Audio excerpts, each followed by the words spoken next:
August 22 Chennai தினம். சென்னைக்கு பெயர் கொடுத்த கோவில்களை பார்க்கலாம்.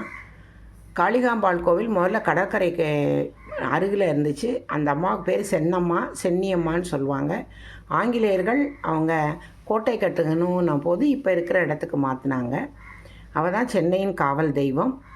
சென்னை நகரை அவள் அற்புதமாக காவல் காக்கிறா. உலகத்தின் முக்கிய நகரங்களில் ஒன்றா சென்னை இருக்கிறதுக்கு அவளுடைய கருணை காரணம்.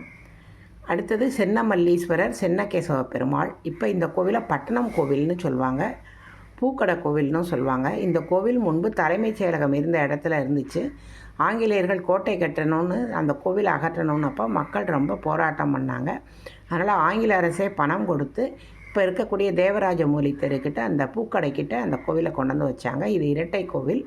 ஒன்று சிவனுக்கு அர்ப்பணிக்கப்பட்ட சென்ன மல்லீஸ்வரர், மற்றொன்று சென்னகேசவ பெருமாள். மயிலையில் கற்பகாம்பாள் கோவில், மயிலையே கையிலே கையிலேயே மயிலைன்னு ரொம்ப ஃபேமஸ். இது முன்பு கடற்கரை ஓரத்தில் இருந்தது. போர்த்துகீசியர்கள் இந்த கோவிலை அழித்து விட்டார்கள். பின்னர் 10ஆம் நூற்றாண்டில் இப்போ இருக்கிற இடத்துல இந்த கோவிலை கட்டியிருக்காங்க.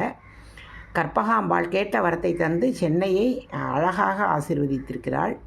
அடுத்தது 108 திவ்ய தேசத்தில் ஒன்றான திருவல்லிக்கேணி பார்த்தசாரதி பெருமாள். அவர் பெரிய மீசை வச்சுட்டு சென்னையை ஜம்முன்னு ஆட்சி புரிகிறார்.